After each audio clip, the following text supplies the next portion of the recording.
रामकृष्ण हरी. आपलं भक्तिसार या चॅनलमध्ये स्वागत आहे. भक्त आणि देवाच्या अतूट प्रेमाचं एक उदाहरण आहे साक्षी गोपाळ नावाच्या एक मंदिरासंबंधी कथा. ही कथा आपल्या देशातील साक्षी गोपाळ नावाच्या मंदिराशी संबंधित आहे. पौराणिक कथेनुसार एकदा दोन ब्राह्मण वृंदावनाच्या प्रवासाला निघाले. त्यातील एक म्हातारा होता तर दुसरा तरुण होता. मार्ग लांब आणि कठीण होता, त्यामुळे त्या दोन्ही प्रवाशांना प्रवासादरम्यान अनेक समस्यांना सामोरे जावे लागले. त्या काळी गाड्या किंवा बसची सुविधा नव्हती. प्रवासादरम्यान तरुण ब्राह्मणाने वृद्ध ब्राह्मणाची खूप मदत केली. त्यामुळे वृद्ध ब्राह्मणाने वृंदावनला पोहोचल्यानंतर कृतज्ञता व्यक्त करीत म्हटलं, हे तरुण, तू माझी खूप सेवा केलीस. मी तुझा अत्यंत आभारी आहे. या सेवेच्या बदल्यात मी तुम्हाला बक्षीस देऊ इच्छितो.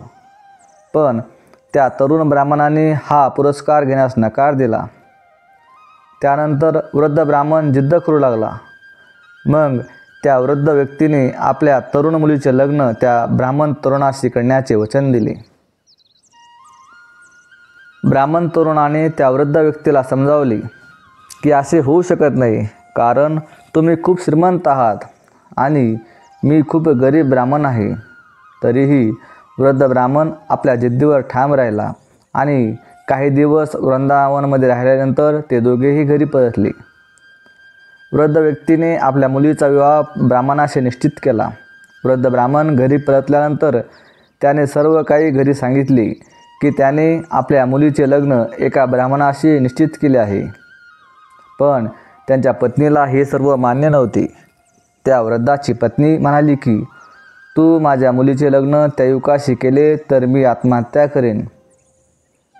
काही काळानंतर तरुण ब्राह्मणाला काळजी वाटू लागली की वृद्ध ब्राह्मण त्याचं वचन पूर्ण करेल की नाही. मग तरुण ब्राह्मणाचा संयम तुटला आणि त्याने वृद्ध ब्राह्मणाकडे जाऊन त्यांना त्यांच्या वचनाची आठवण करून दिली. तो वृद्ध मौन राहिला आणि त्याला भीती वाटत होती की जर त्याने आपल्या मुलीचे लग्न त्या तरुणाशी केले तर त्याची बायको आपला जीव देईल. त्यामुळे वृद्धाने काहीच उत्तर दिले नाही. तेव्हा ब्राह्मण तरुणाने त्याला आपल्या वचनाची आठवण करून दिली. तेव्हा वृद्ध ब्राह्मणाने मुलाने त्या तरुण ब्राह्मणाला घरातून बाहेर काढलं आणि म्हटलं की तो खोटं बोलतोय आणि त्यांच्या वडिलांना फसवण्याचा प्रयत्न करतो आहे. तेव्हा तरुण ब्राह्मण म्हणाला की तुझ्या वडिलांनी शिवग्रहासमोर हे वचन मला दिलं होतं. तेव्हा त्या वृद्धाचा मोठा मुलगा, ज्याला देवावर विश्वास नव्हता, त्याने त्या तरुणाला म्हटलं की जर तू असे म्हणत असशील की देव याचा साक्षी आहे तर हे बरोबर आहे. जर देव प्रगट होऊन जर ही साक्षी देईल की माझ्या वडिलांनी हे वचन दिले आहे की तू माझ्या बहिणीसोबत विवाह करू शकतो.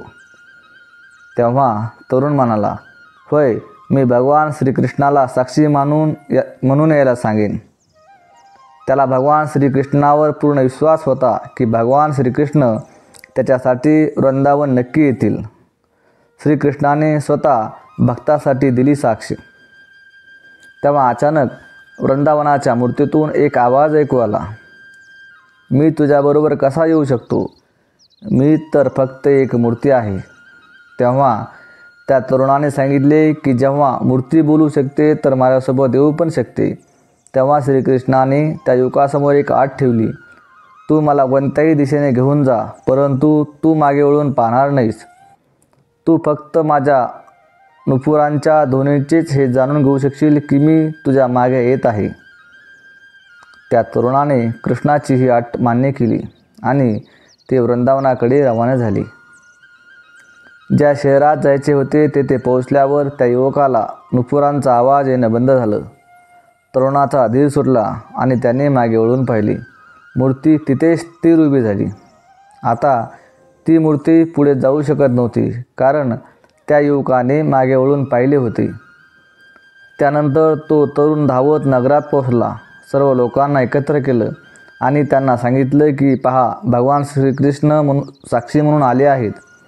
एवढ्या मोठ्या अंतरावरून इतकी मोठी मूर्ती इथपर्यंत कशी आली हे पाहून लोक आश्चर्यचकित झाले. मग भगवान श्रीकृष्णाच्या मूर्तीने सर्वांसमोर ब्राह्मण तरुणाची साक्षी दिली. त्यानंतर वृद्ध ब्राह्मणाच्या मुलीशी त्या तरुणाचं लग्न झालं.